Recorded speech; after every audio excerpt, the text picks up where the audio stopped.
नमस्कार। कभी कभी कुछ कहानियां ऐसी होती हैं जो लगती तो बहुत पुरानी है, लेकिन उनमें आज के जमाने की झलक भी मिलती है। आज हम एक ऐसी ही, कह सकते हैं, एक डिजिटल लोक कथा की परतों को खोलेंगे। कहानी एक गांव की है, एक रहस्य की और एक अलौकिक शक्ति की। हम इसे सिर्फ एक कहानी की तरह नहीं देखेंगे, बल्कि एक तरह की सांस्कृतिक पहेली की तरह समझेंगे। मान लीजिए जैसे हम ग्रामीण भारतीय पौराणिक कथाओं के किसी क्लास में बैठे हैं और ये समझने की कोशिश कर रहे हैं कि आखिर इस कहानी का असली मतलब क्या है। तो चलिए इसमें और गहराई से उतरते हैं।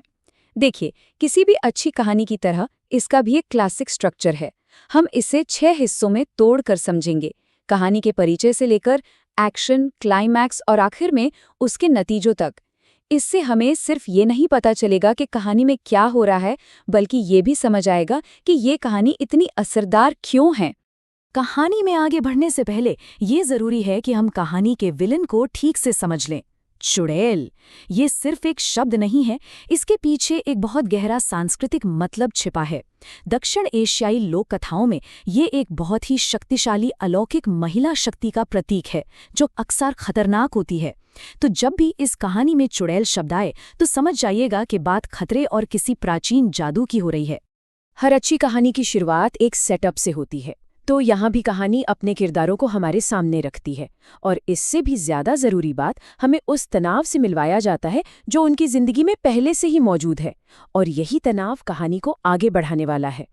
तो कहानी की शुरुआत में ही ना एक बड़ा मजेदार पावर डायनामिक सेट किया गया है। एक तरफ है मजनू, जो शायद हमें कहानी का हीरो लगे, पर वो एक बड़ी ही जानी पहचानी सिचुएशन में है। बेचारा बेरोजगार है और अपनी पत्नी शीलू से थोड़ा कह सकते हैं डरता भी है। और दूसरी तरफ है शीलू, जो साफ साफ घर की बॉस है, सारे फैसले वही लेती है। अब ये पारंपरिक हो या ना हो, पर कहानी की नींव तो यहीं से रखी जाती है।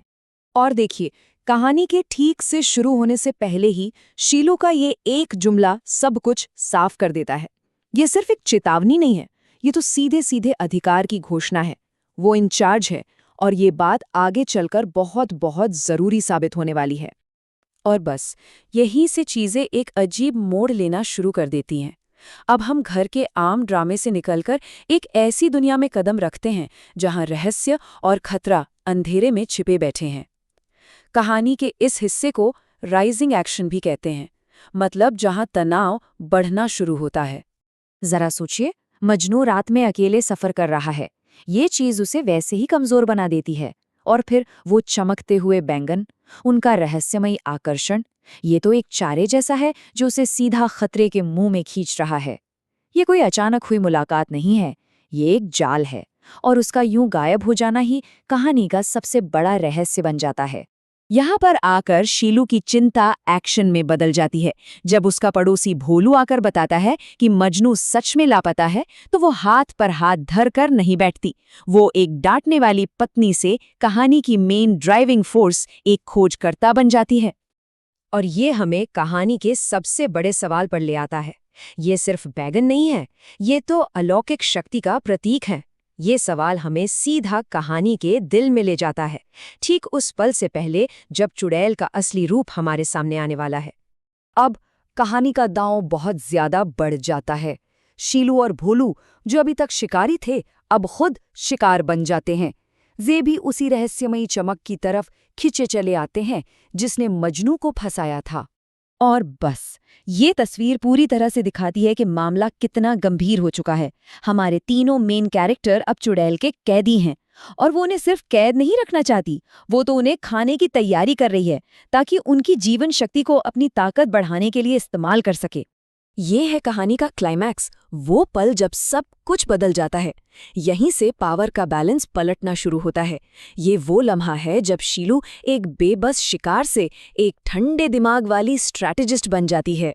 मजनू, जो अब तक एक लाचार कैदी था, वो एक ऐसी जरूरी जानकारी देता है जो सब कुछ बदल देती है। कहते हैं ना, ज्ञान ही शक्ति है, और इस केस में यही जानकारी चुड़ैल को हराने का हथियार बनने वाली है। और यहाँ शीलू का जो प्लान है वो कमाल का है। साहसी तो है ही, पर उससे भी ज्यादा, बहुत ज्यादा इंटेलिजेंट है। देखिए, ये एक 3 स्टेप अटैक है। पहला स्टेप, वो एक डाइवर्जन बनाती है।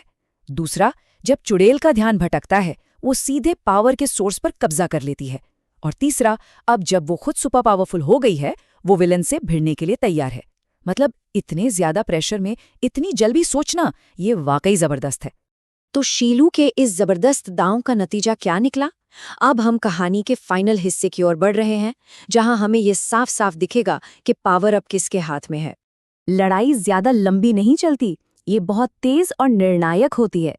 पावर का ट्रांसफर पूरा हो चुका है। शीलू ने न सिर्फ चुड़ैल की शक्ति को खत्म किया है, बल्कि उसे अपने लिए हासिल कर लिया है, जो कि पावर में एक बहुत बड़े बदलाव को दिखाता है। जरा शीलू के कैरेक्टर में आए इस बदलाव को देखिए।